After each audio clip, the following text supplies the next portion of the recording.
मुल्ला नसरुद्दीन गधे के साथ अक्सर जहाँ भी जाते थे वो गधा साथ में रखते थे और उन्हें अपने गधे से बहुत मोहब्बत थी, प्यार था, जो भी था। तो उनकी एक छोटी कुटिया थी और जिस तरह से हमारी मजबूत बालकनी होती है वो एक लकड़ी की छोटी सी एक बालकनी थी। वहाँ ऊपर जाकर अक्सर मुल्ला नसरुद्दीन वहाँ जाकर वहाँ से मंज़र देखते थे और मंज़र कोई बड़ा नहीं था, वहाँ कोई झरने नहीं बहते थे, एक छोटा सा सहन था। लेकिन वहाँ बैठकर उनको लगता था कि वो उस वक्त थोड़ी देर के लिए अकबर बादशाह हैं और सारी जो भी नीचे जो लोग हैं वो रियाया है। तो ऐसा महसूस होता था। कभी कभी मैं भी अपने घर की छत पे खड़े होकर लगता है कि मैं मन्नत में खड़ा हूँ, मैं शाहरुख खान हूँ, ऐसा लगता है। तो लगने में और सोचने में कोई हर्ज नहीं है। तो ऐसा मुल्ला नसरुद्दीन सोचा करते थे। तो एक दिन मुल्ला नसरुद्दीन सोचने लगे कि रोज़ तो मैं यहाँ आता हूँ और मैं ऊपर खड़े होकर सारा नज़ारा देखता हूँ, इससे लुत्फ़अंदोज़ होता हूँ, लेकिन मेरे गधे ने कभी ऊपर नहीं आने की जहमत नहीं की। आज मैं गधे को यहाँ से वो नज़ारा दिखाऊंगा। तो मुल्ला नसरुद्दीन गधे को ऊपर ले जाने की कोशिश करते रहे। अब गधा है, ऊपर चढ़ना उसके लिए उतना आसान नहीं था क्योंकि कभी वो चढ़ा भी नहीं था।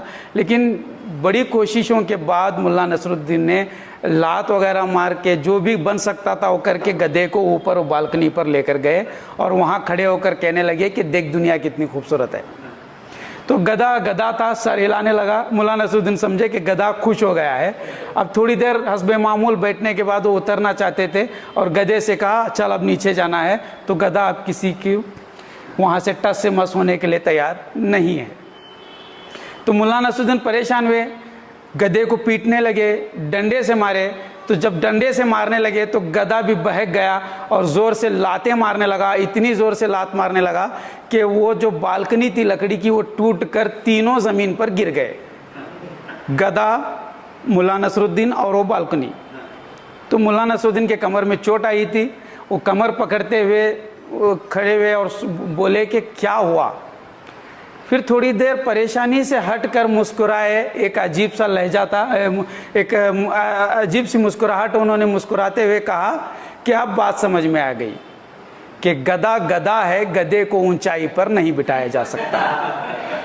तो उन्होंने कहा कि उसमें तीन लोगों का नुकसान होता है, तीन चीज़ों का नुकसान होता है। गधे को ऊपर ले जाने वाला भी एक दिन नीचे गिर जाता है और गधा खुद भी वहां से गिरता है और अहम बात यह है कि उस मकाम को भी गिरा देता है। तो आज कहीं ना कहीं गधों ने गधों को बिठाकर उस मकाम को गिरा दिया है। ये हम सब देख रहे हैं।